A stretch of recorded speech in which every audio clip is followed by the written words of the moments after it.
Your India, your today, how to make your vote and voice count.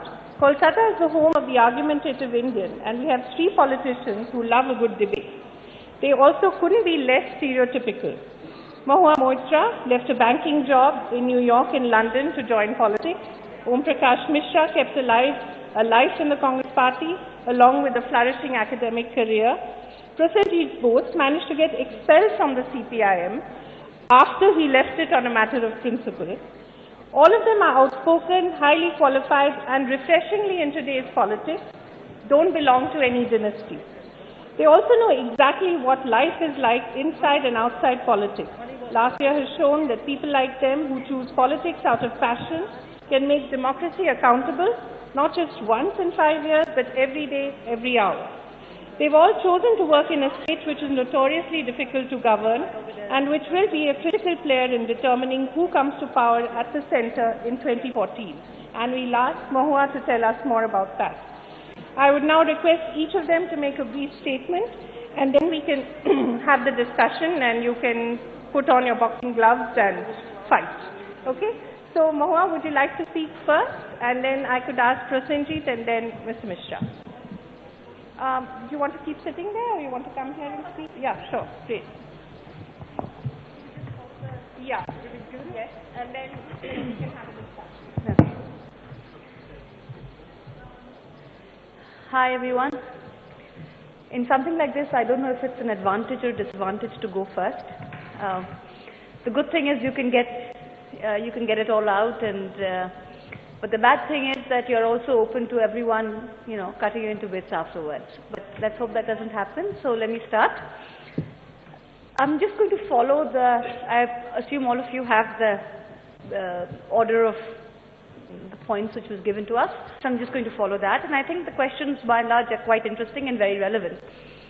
The first point is the power to vote every 5 years enough to protect our democratic rights?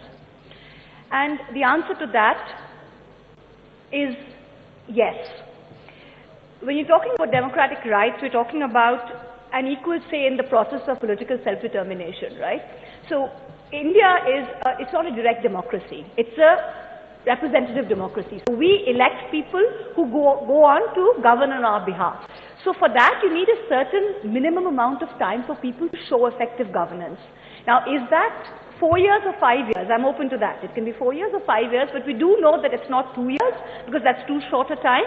And it's not 8 years because, then people who are in power get very rooted in power, and the people who voted them in don't have a chance to vote them out if they're not accountable. So I think the answer, it's a grey area between 4 years and 5 years, but is 5 years enough? I think yes, by and large it is enough.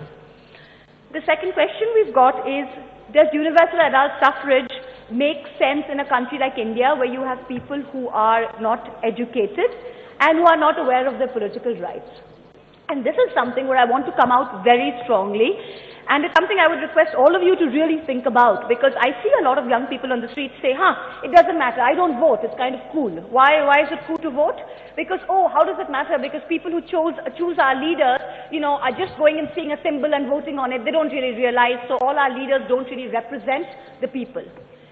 And I'm telling you this after, not a lot of time, but 3.5 years of very hard work on the road in the deepest, most remote rural areas.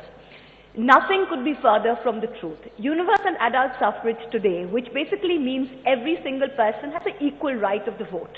It doesn't matter who you are, you have the right of the vote. Is the only force in India today which is not a divisive force. It is a unifying force.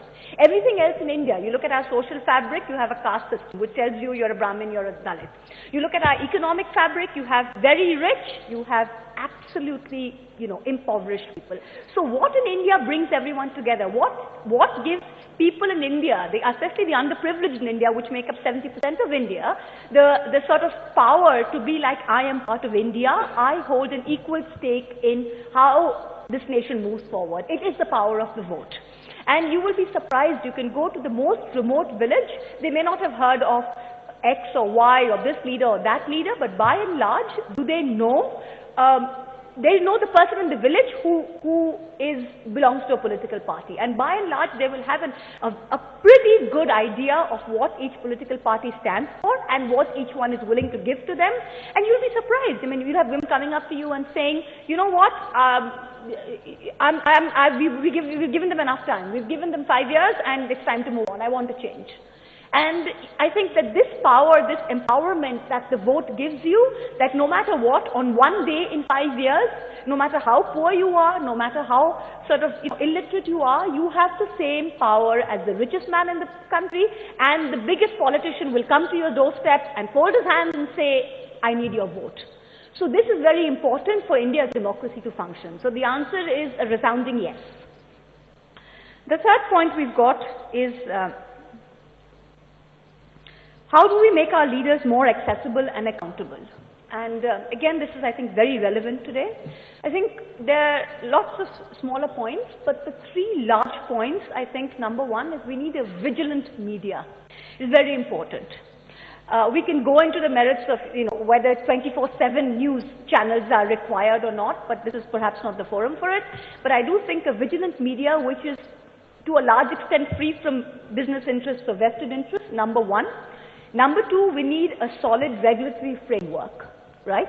And number three is we need an independent judiciary. If you have all of these three things, then you have leaders knowing that they can't get away with it. So there's a principle of self-accountability that comes in. Why does somebody go in and do something wrong? Because if they knew that they were going to go to jail tomorrow for it, and the law would work, would they do it? Not really. It's because most politicians in India have been born and bred into a system where they think they can do anything and get away with it. And the sooner that ends, I think the process of sort of accessibility and accountability comes in. If somebody says that, look, if I am not accessible to my voters, if I don't go to my constituency, 5 years later, I can be Finance Minister of India, but I can barely win the vote by 3,000 votes. That's happened. So I think this is something that we need to think about. So this kind of mechanism, the more free and fair the election process is, we need a vigilant media, we need independent judiciary, and we need strong regulatory framework. These are the sort of large things on which accessibility and accountability of political leadership depends, I feel. The fourth point that we've got is, can social media bridge the gap between the rulers and the ruled?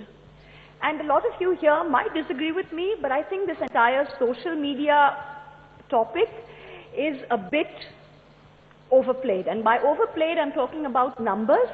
If you look at India, I was looking at the numbers and I was a bit shocked actually. 2012, internet penetration in India is 10.2%.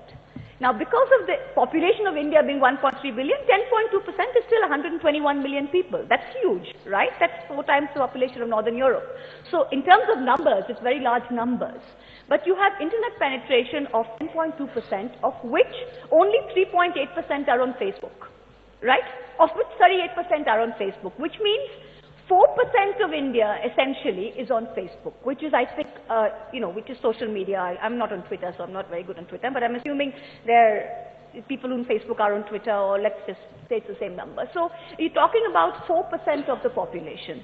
So is this enough to bridge any gap? It's a way in the right direction, and I think most of us here today are privileged enough to be educated, privileged enough to be from urban backgrounds, and I think for us, it's part of our daily life, so we don't think about it. But if you step out 90 kilometers out of Calcutta, people don't know what the internet is. Most people don't even know what it is. They know what a mobile phone is, but nothing beyond that. So I think when we come from a reality like that, to say that social media is going to bridge the gap between the rulers and the ruled, I think we're deluding ourselves. Is it a step in the way, in the right direction, in that it makes leaders more accountable, it makes them more accessible in the sense that you've got, people in the cabinet on Twitter and you can talk to them and you can immediately listen to what their thoughts on something are? Yes, of course. But beyond that, is it really bridge the gap in terms of accessibility? No, I think access and infrastructure will do that, not just social media. The next point that we've got is, can I email, tweet, SMS and poke my leader and get a response? I think that depends on your leader, but to expect anyone, especially a political leader, to sort of answer instantly, I think is, I think it would be impossible. It would be completely impossible, just as you see a chairman of a large corporation, impossible to, will find it impossible just in terms of organization and process to answer personal emails from every employee. I think, yes, is there a system where you can send emails or send tweets or send SMSs into something, and that goes through a filtration process, and the leader spends 2 hours, an hour a day or 7 hours a week or whatever that amount may be to answer those queries? Yes, but do you expect an instant response? I don't think that is possible. Why for any political leader? I think for anyone in any position of responsibility. The next question, and this is what a lot of young people ask me, which is, can I fight elections with no money in my pocket? The simple answer is no. You can't do anything almost with no money in your pocket. I don't think this is the relevant question here. The relevant question is, can I fight elections within the limit which is set by the Election Commission? And I think the answer to that is yes. Right? Do I need 10 crores to fight an election? No. But can I fight an election effectively within the limits set by the Election Commission? I believe yes, we can. Can I fight it with no money in my pocket? No, you can't. For example, if you're fighting a Lok Sabha, right? It's 17 lakh voters. How can you physically reach 17 lakh voters without a car? You need gas for the car. Who's going to pay for that, right? Unless you've been a grassroots level person who has spent 40 years and knows everyone on a personal basis, which itself is difficult, you will need to go and meet people. So just simple things like conveyance, like food, like electioneering during the 45 days of campaign, you need money. So the question of, can I fight elections with no money in my pocket, I think the question itself is perhaps a bit misplaced. The relevant question again is, can I fight it within the limit set? Yes, I believe we can. And I think it is very important for young people to understand that you don't need to be super wealthy or you don't need to have a trust fund to come in and fight elections. It is possible if you have passion and if you're willing to work hard to work within the system and to get somewhere in politics. Yes, it is very, very possible. So don't lose heart, it's very possible. This thing keeps shutting off. The next question, can the left make a comeback in West Bengal politics? And can millennium youth relate to left politics? We've got someone from the left here who's going to speak, so I don't want to take it, take his thunder, but I know that that's what they say about the left. Even if you're a stranger, you're still part of, part of the brotherhood. So, assuming Prasenjit is still part of the brotherhood, but the question is this, there are two questions, right? Can you make a comeback in West Bengal politics? Can millennium youth relate to left politics? It ultimately depends on the left's ability to adapt to the realities of 21st century India and West Bengal today. There is definitely room for a party which is rooted in social cohesion, in the principles of equality, in the principles of equal distribution of income. Yes, there is. Every single person that you ask in rural Bengal will say, yes, there is. That's what we want, right? So there is, from an ideological point of view, there is space. But it is also ironic that the Trinamool Congress, which is the party in power in Bengal today, which is running the government in power today, has come to power by seizing the political initiative, by outmaneuvering the left using core left issues. Right? If you look at Shingur, you look at Nondigram, what were the core left issues? They have come on core left issues, which is land acquisition, which is peasant livelihood, and they've used a core left approach, which is social inclusion, right, which is social responsibility. So here you have a party which has outmaneuvered the left on core left issues, which is coming there. So it's almost ironic. We've out-lefted the left, right? But that's what's happened, and that's something that we need to think about. Can the left make a comeback? Now, there are two questions in this. The first is, can the left make a comeback in terms of the political vote, in terms of the political setbacks they've suffered in the past 5 years? And the second thing is, can the left make a comeback in terms of intellectual and ideological appeal to 21st century India? The answer to one, which is, can you make a political comeback, I think depends largely on a very large set of factors that I'm not going to go into, but I think the second thing, if you look at the second point, which is, can you make an ideological and intellectual appeal to 21st century India? I think if you look at wherever the left has been historically, let's look at the historical precedents, and you look at, I think Scandinavia stands out. It is a left, but it is extremely different from what 20th century left looked like. It is a left which has, which has moved on, which has embraced market mechanisms, and which has adopted very modern methods of social inclusion, of gender equality. They have fought battles which are relevant. So I think as long as the left adapts itself as it has done in Northern Europe with a more social democrat angle to it, then the left is going to be relevant, right? A political ideology will always be relevant. But if it is set in what it was when it started out and doesn't move forward, then of course people, it's not relevant anymore. So there's always room for a party which stands for the basic principles of equality and distribution of income, but it has to move on to become, for example, flexible labor markets, just more open to, just sort of more open to what the issues today are, and don't look at what you started out with. I think that's important. So that's about it. And the last question which we've got today is, it says, it's actually quite funny. It says, is there room for, what is it? It said, Bengal politicians don't tolerate dissent. I think the fact that there's someone from the Congress, there's someone from the Trinamool, and there's someone from the left here today, and we're sitting here and we are, standing here and discussing this in an open platform in hopefully a civilized fashion, shows that yes, we do tolerate dissent and we do take it forward. So I think, the answer lies in just looking at this panel. That's about it. Yeah? So I don't see a lot of, I see a lot of kind of wishy-washy faces. What is it? Do you have any questions, or sorry, do we do the questions later, or?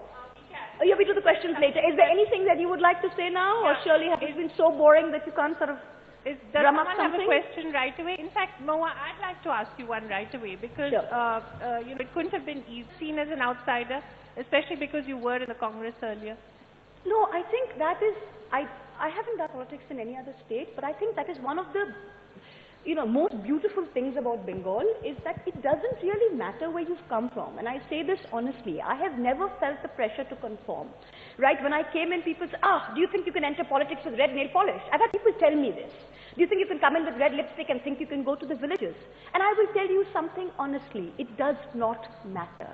I have gone, you can wear any color. I mean, obviously, I'm not going to go, there's a sense of sort of proportion, but overall, if you come in willing to work and you're willing to sweat it out and you come in with passion in your heart and you're doing it for the right reasons, people see through that. People see through that, and the support that you get is overwhelming. So I literally came in as an outsider. I had everything that's going against me, but it's possible. The fact that I'm here today, and it doesn't really matter if you were in the Congress. I felt at home in the Congress, and I feel at home in the Trinamool.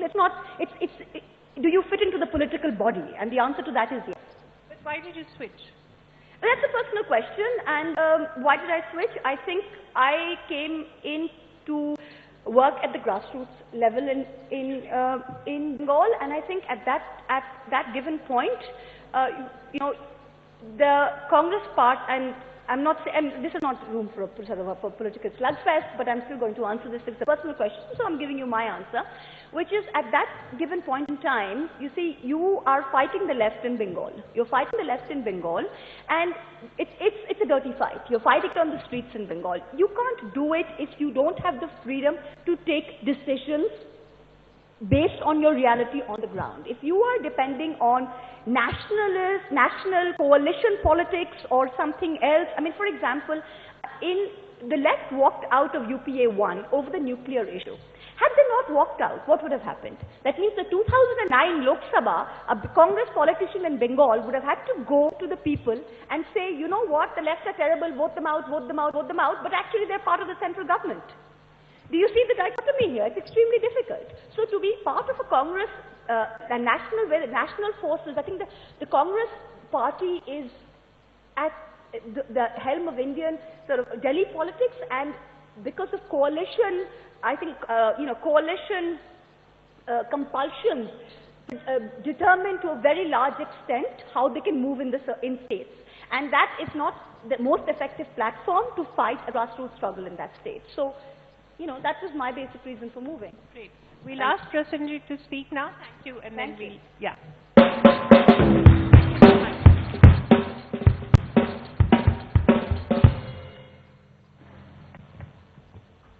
Moderator of the session, fellow panelists, friends, Very happy to be here at this Mind Rock Summit, which is, I'm told, happening for the first time in Calcutta.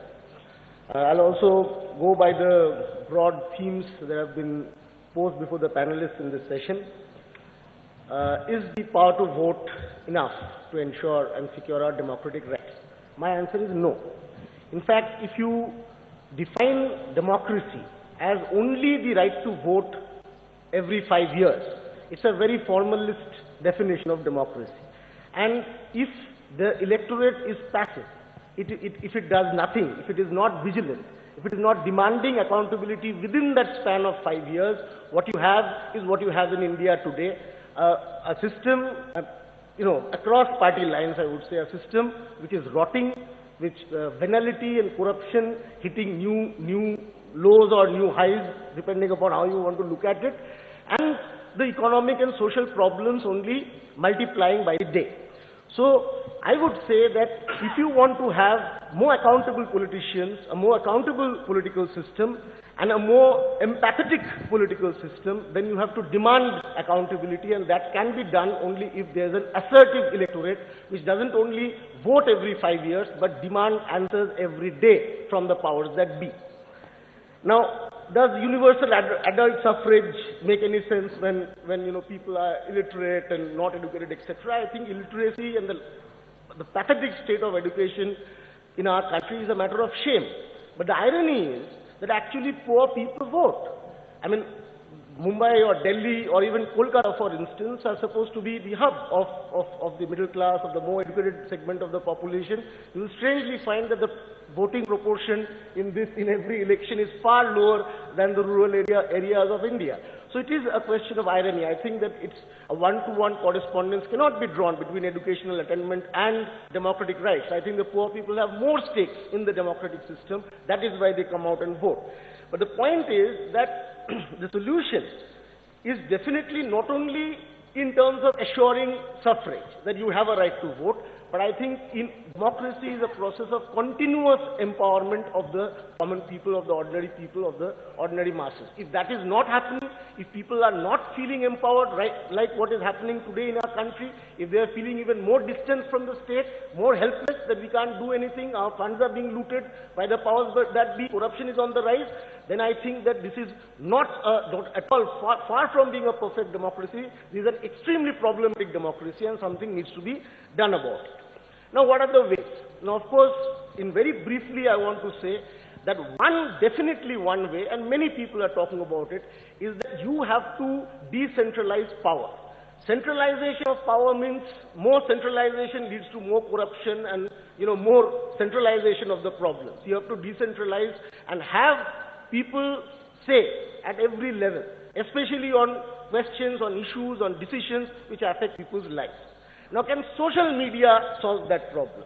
I think that social media has had a good impact on politics. Overall, if we see why, the first most important thing which social media has done is that for the first time there is a two-way communication. Otherwise, pre-social media days, the powers that be, the people who are in politics, they are only, they can only lecture. But now everybody knows that you have to answer questions. There will be questions thrown at you, and there is a two-way communication, which I think is very important for democracy.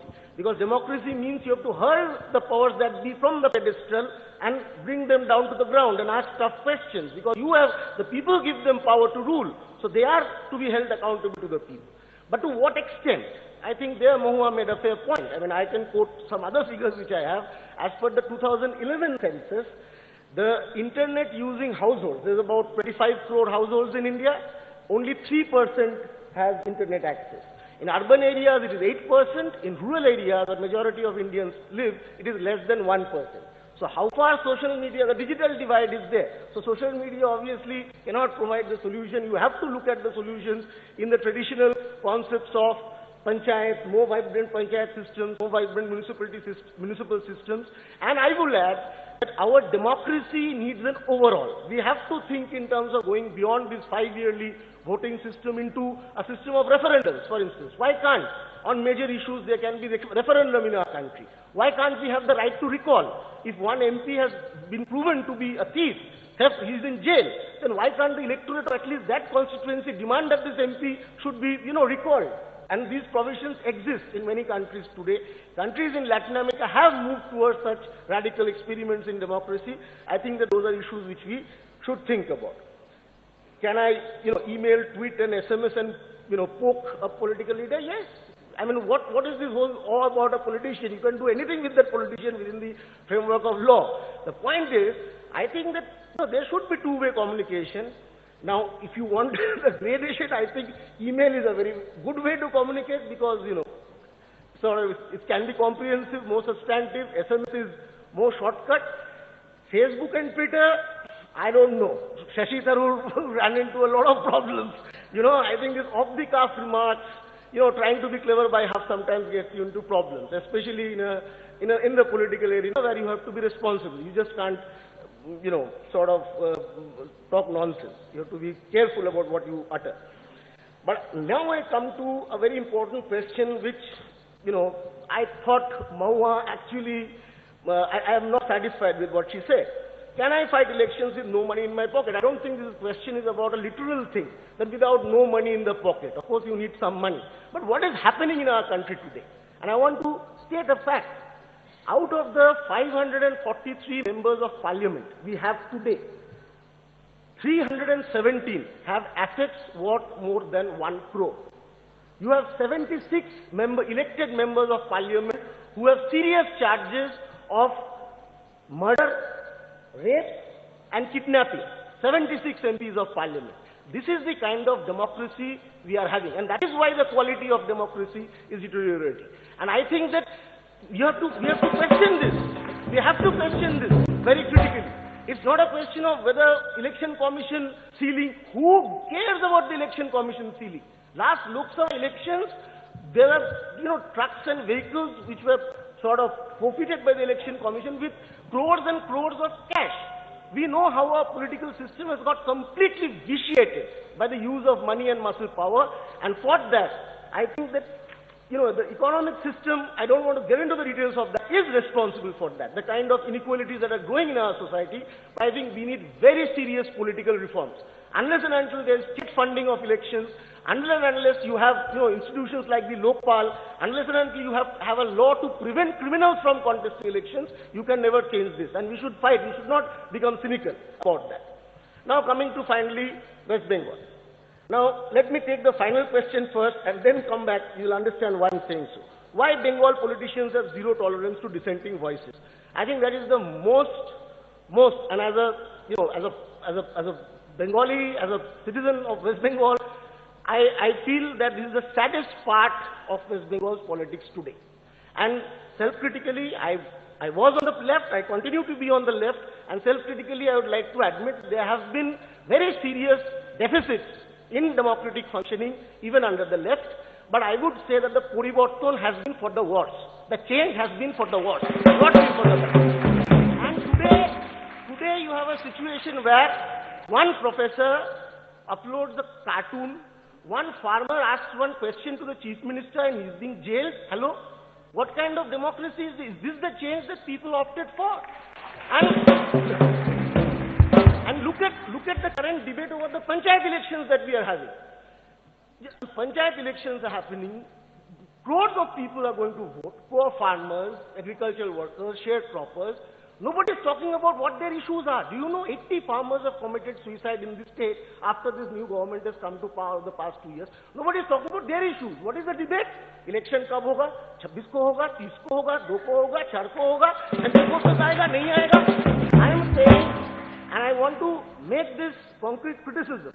This government, the current government today has no constructive agenda. It does not have any coherent developmental vision, welfare agenda. And I would say that the opposition also is not playing the constructive opposition role. Prasenjit, I have to ask Mahua to, she wants to respond to that. So yes, just let her. Can I just wind up and then? Sure. Fine. Tempers sure. And I will say that it is basically this depoliticization that is taking place in West Bengal. The level of politics is going down. People's issues are getting marginalized. Politics is taking over.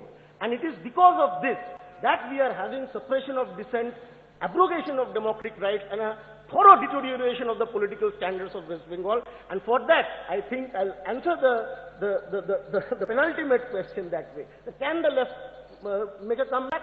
I think that the left must make a comeback. But for the left to make a comeback, I think the left has to learn the lessons the people have taught the left by defeating the left. It has to learn to be more democratic, and it has to listen. It has to listen to the critics. It has to listen, have the patience to listen also, not only to lecture. It has to listen. And finally, I think that it should stop doing the maneuvering and manipulations which they are as if they just want to come back to power. They are hankering for power. No. West Bengal has always stood for the left because the left stands for a transformative political agenda. Not only about coming to power, doing something for the society, changing the society for the better. If that vision can be revived, I think the left must make a comeback. Thank you very much.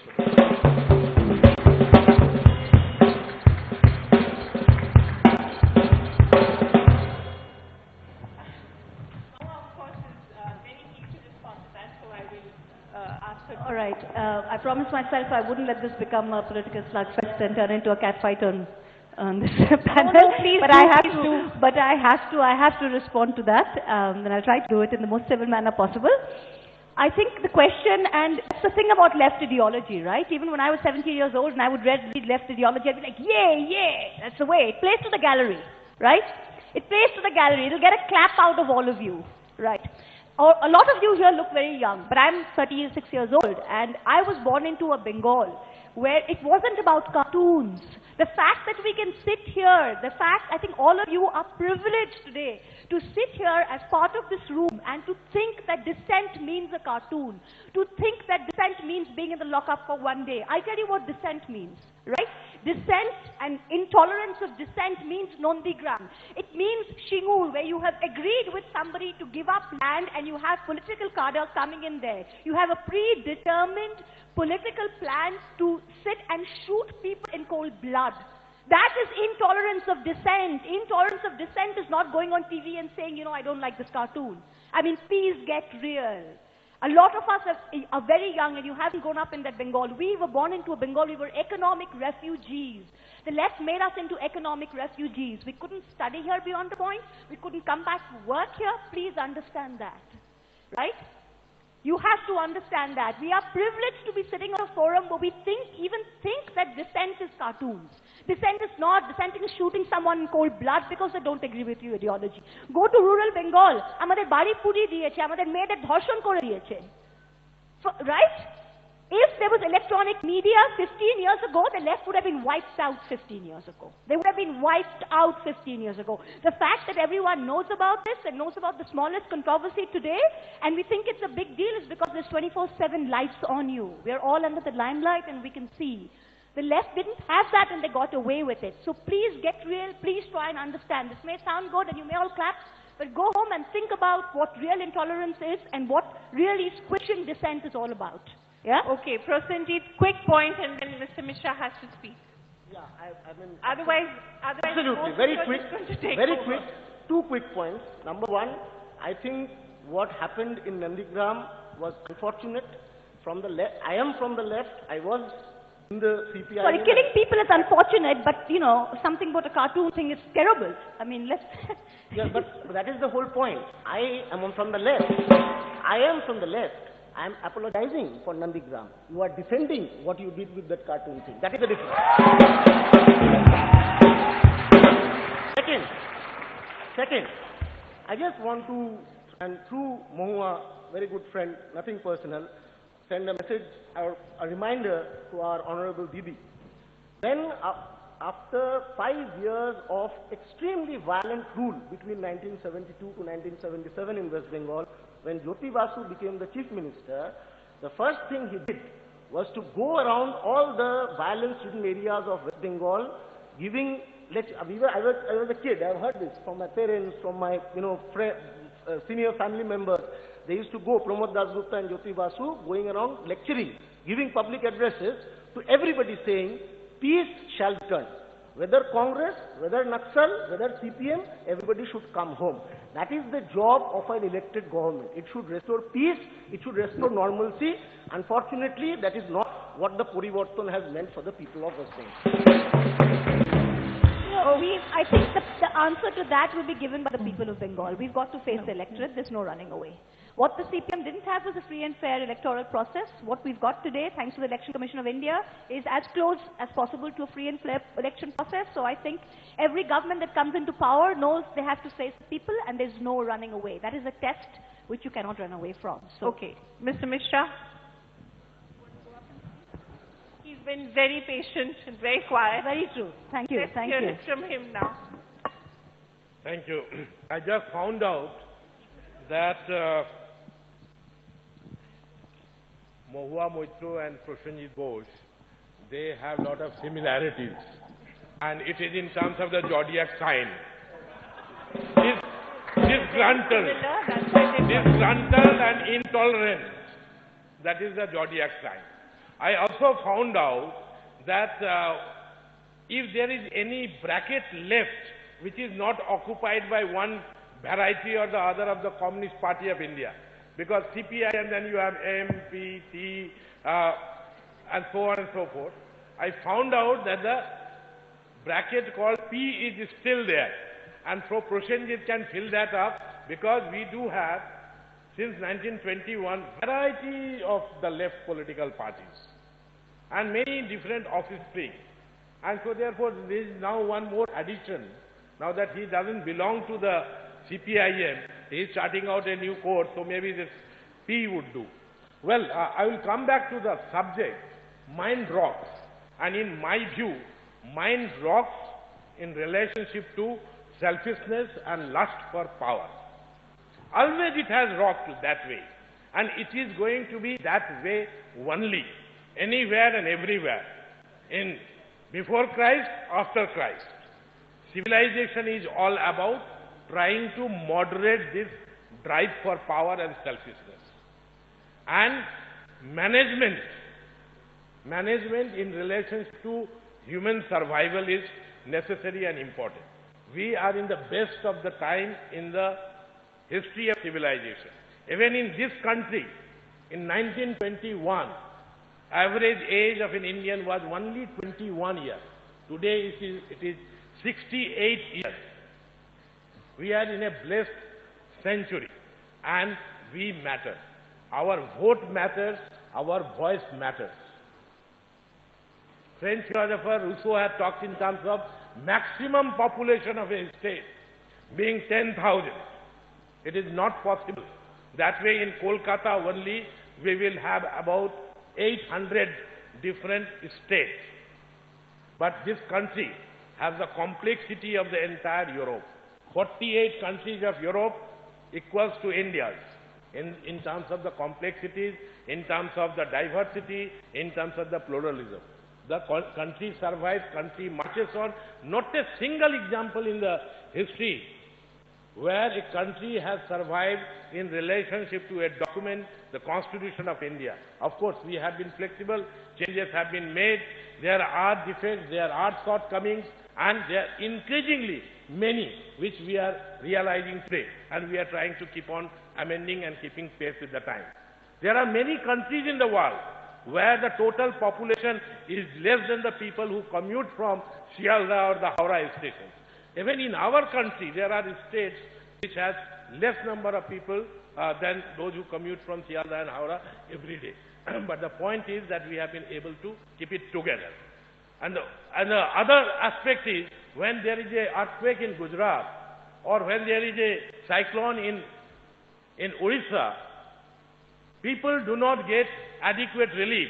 That is one picture. The other picture is that all the highways leading to Gujarat and Orissa, these are blocked by hundreds and thousands of relief trucks, provided by political parties, the government, international agencies, civil society organizations, students and so on. But then our problem is that many a times what our right hand wants to propose, left hand is not in a position to dispose. There are too many IAS here. I am safe. People do not want to take decisions. People want to start their responsibility. The challenge for the youth is that they must tell the politicians that politics is not about authority. Politics is about responsibility. Politics is about ideology, and politics is about basing our future in relationship to the constraint of today, but at the same time, which is smoothened by the achievements of yesterday. So yesterday, today, and tomorrow must be seen in a continuum. And if we see it in this context, then we find that all of us, we can play a role. Of course, there are many different systems of representation, but none has been able to beat the system that we have in vogue today. In India, we have launched simultaneous revolution. In America, economic development came, social cohesion came, then the political freedom came. Here, from 1947 onwards, we have given political freedom, we are trying for economic development, we are attempting to have social cohesion. Many revolutions are taking place in this country at the same time.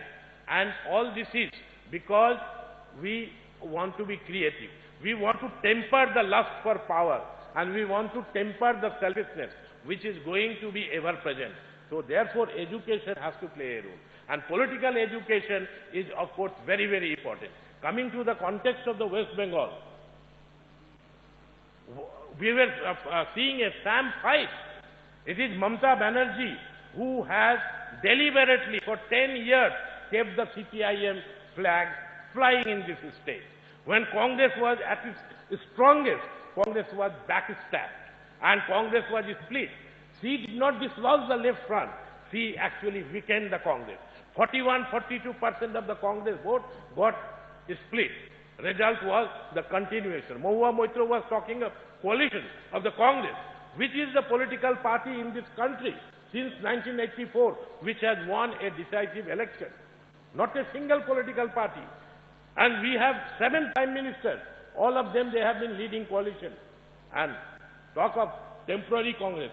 What is this name of this party? The Trinamool Congress. I call it temporary Congress because they take the name of the Congress, but they follow the CPIM. That is plain and simple.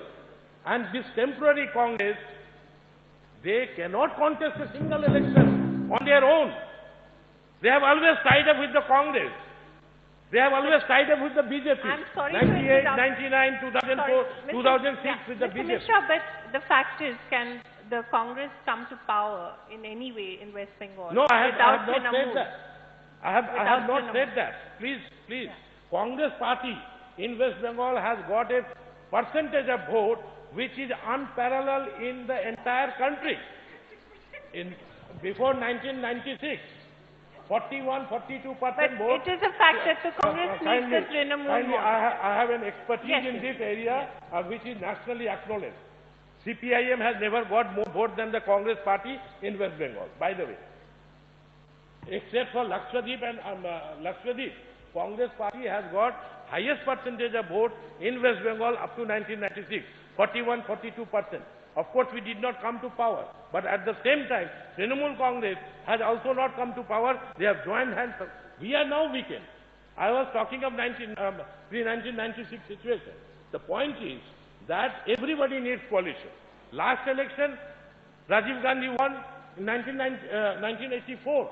After that, not a single election has taken place, and we have got 7 prime ministers. Everybody needs to have coalition today. Congress also acknowledged. We are running a coalition government with not many problems, but this is the 9th year. And just see the type of governance which is being practiced elsewhere. So the Congress is a reduced force, but nevertheless an important force. Congress has been able to give the platform for people, for the many political parties to come together, participate in the democracy, which definitely has got a Congress stamp. And if that be not so, why Mahua's party is being named Trinamool Congress? Why this love for the Congress? Each and every political organ of the Trinamool Congress, they are naming it Congress.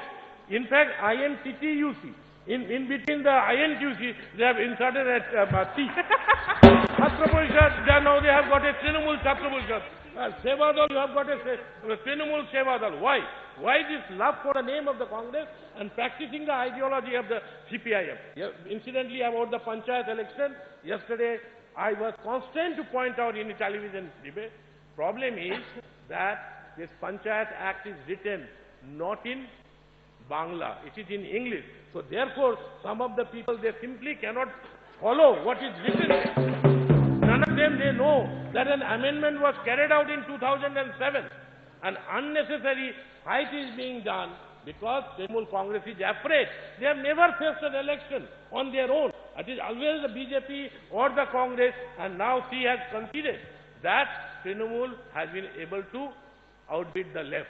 They are stealing the agenda of the left and stealing the name of the Congress. And that is why you have a situation of a temporary Congress following the CPIM footsteps. And that is why there is so much of antagonism, so much of lack of tolerance here. Because as I started with, that zodiac sign of both the two political presence here, that is Sri-Lankan. Thank you. I think there are a lot of questions. Yes, Prakash, quickly. You haven't been kind actually to Mahua when you're saying that she hasn't come from anywhere. Yeah. Vice President J.P. Yes, Morgan, sir. not anywhere. Okay, I wasn't going to ask you this question, but perhaps it was needled when you talked about wishy-washy faces at the end of your speech. Very inspired speech, speak very well. Like Derek also, great speakers in Trinamool Congress. We were very, very happy when Mamata came into power. Journalists were reporting and everybody had a smile on their face, and there was good reason for that.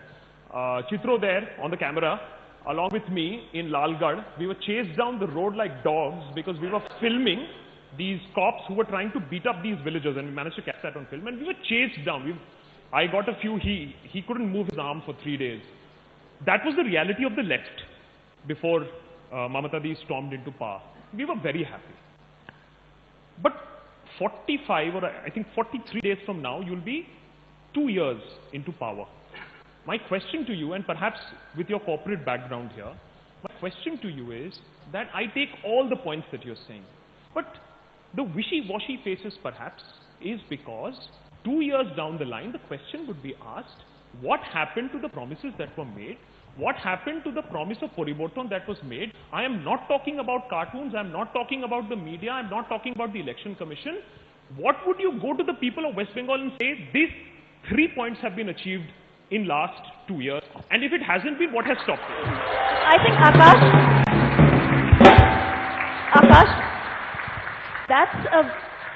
I think you have articulated something which perhaps everyone thinks, which is playing in everyone's heart. And when I said wishy-washy, what I mean is apathetic, right? And apathy only comes in when A, you're not bothered, and I don't think any of you are not bothered, otherwise you wouldn't be sit here, or you think, nothing's going to happen anyway, so why should I bother, right? It's one of that. So I think your questions are very fair. Let me try and answer this. And I'm not going to say that I'm answering this outside of my political garb. I mean, I am. But let's be fair, I've come into this not for any ulterior motive. I've come into this because I want to be part of a Bengal, a changed Bengal, right? I don't want my children to grow up in a Bengal that we grew up in. That's the reason I'm here, to be fair, right? So, and when you look at Poriborton and you look at where the Trinamool Congress came from, and I'll say this about Mr. Mishra, I said for Prasenjit, I wanted to respond. For Mr. Mishra, I don't know about the part about the temporary party, but all I can say is he's carried on with the permanent legacy of the Congresses of being irrelevant, right? I think points as well as the history of the figures, the facts, the sticking to the agenda, everything. So I think I'll give that a miss. But the question that you raised, when you come in after 34 years, I think you've got to see everybody, I mean, I think I'm going to stand up to say this actually, right? Because everyone's thinking about is that, okay, we've had 34 years of complete stagnation, or 15 years of complete stagnation. No roads, basic health, sanitation, infrastructure, nothing. This is going to change, right?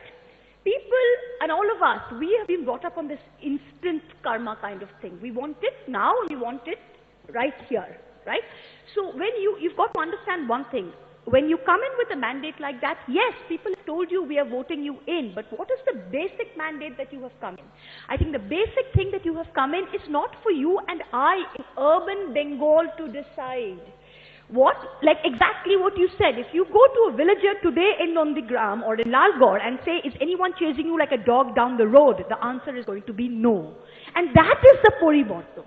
You've got to understand, we're asking the wrong question. I don't think sitting in ward number 74 in Alipur in Calcutta that I'm even qualified to ask that question, what Poriborton is.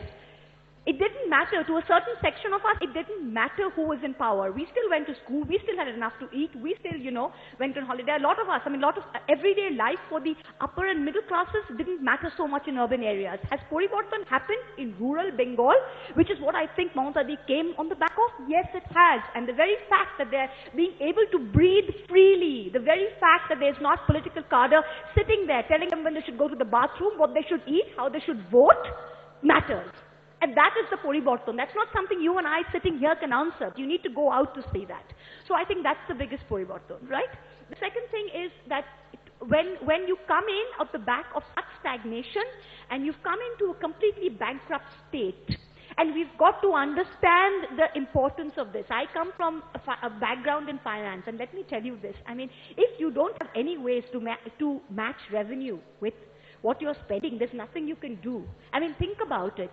We didn't inherit this. The Congress, the left was in coalition with the Congress. The Congress central government let the left rack up this huge debt burden. We've come into this situation where we've got this huge debt burden that we had nothing to do with. We could default on interest payments. We're not doing that. We are keeping up with interest payments. We're saying, give us a moratorium, give us a moratorium, give us a moratorium, but the Congress plays this carrot and stick politics. They play this carrot and stick politics all the time. They're not giving us a moratorium on the debt. We are having to spend everything of what we are getting in towards paying interest payments because we're trying to do the right thing and not default on our debt. So when you're faced with a bankrupt state, right, and you do not want to, then where else can you raise money from? From excise and customs, and how far can that raise? So if you don't want to raise taxes and burden the poor, what do you do? So you've got to see the handicaps with which this government is trying to function, and based on that, yes, we have lessons to learn. Of course we have lessons to learn. Who doesn't have lessons to learn? Right? But we've come on the back of a very, very long and very hard struggle, and have we been true to the basic principles of the struggle since we've come to power, which is allowing a free functioning democracy to function in Bengal, free of terror and free of violence? Yes, 100 times yes.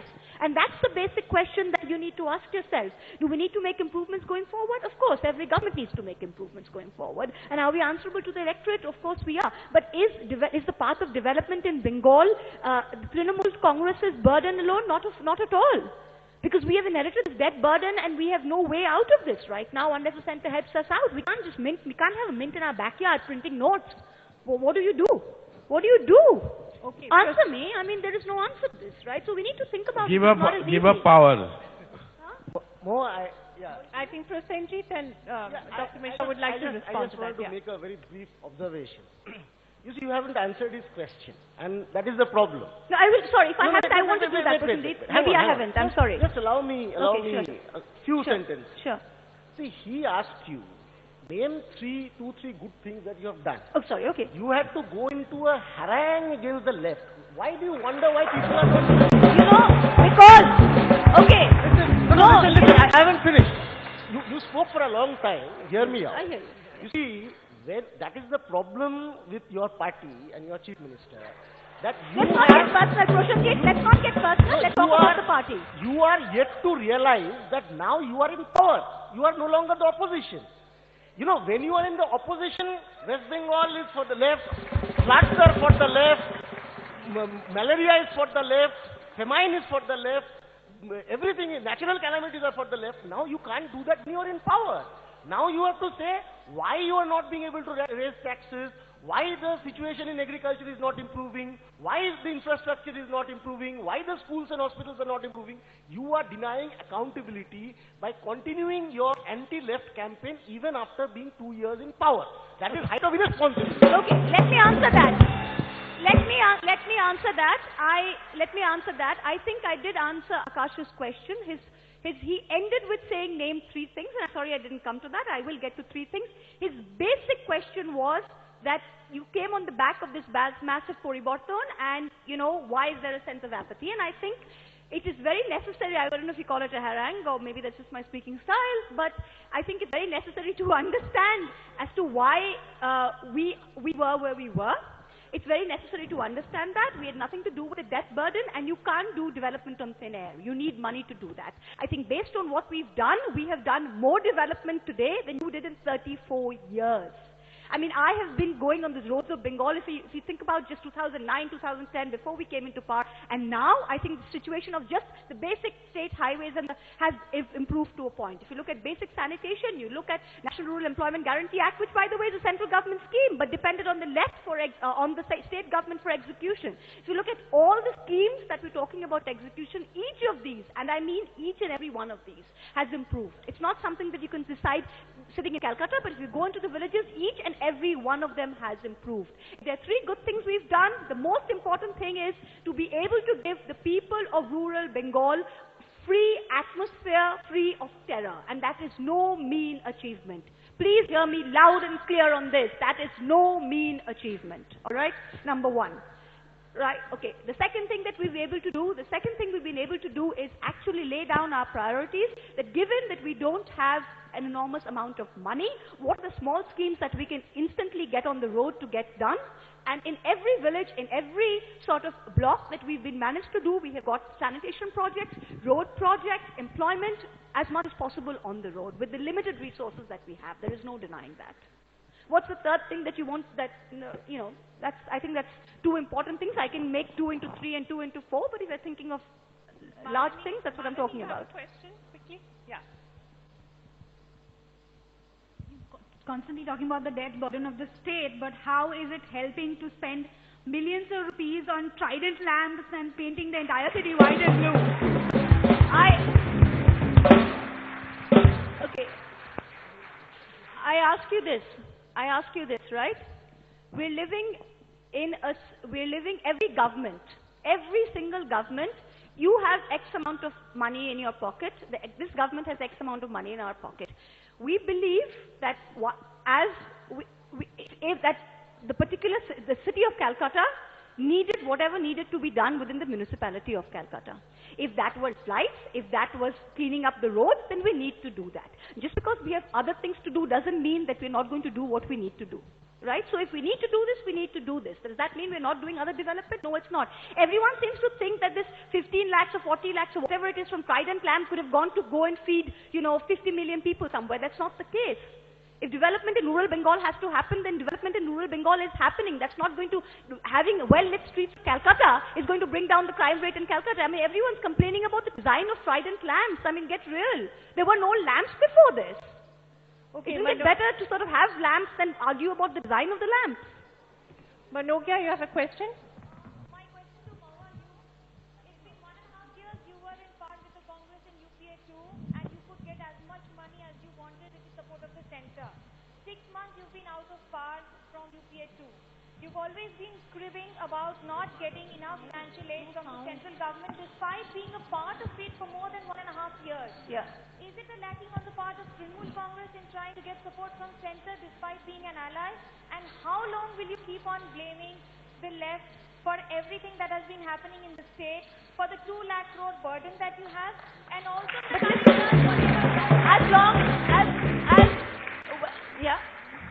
and for the additional burden that is being added to it by the doles and the loads of largesse that you're opening out before the panchayat polls for the vote bank.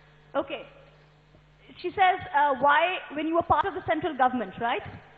We were part of the central government. We were part of the central... Hold on. That's fine. I got your question. I'm going to answer it. We were part of the central government. We wanted a stable government at the center. We had 19. We were the largest UPA constituent inside, supporting from the inside, right?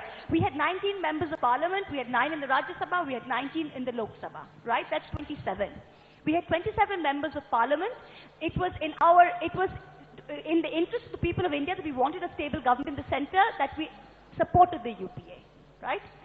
The UPA, unfortunately, did not live up to any kind of coalition dharma that it had promised us.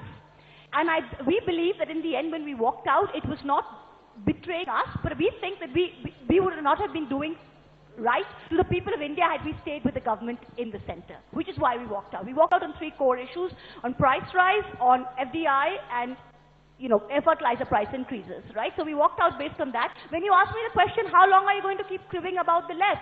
Well, if you walk into a household, right, where you've got an alcoholic husband who's beating you every day, and someone asks you, why are you crying every day? Why don't you get on with it?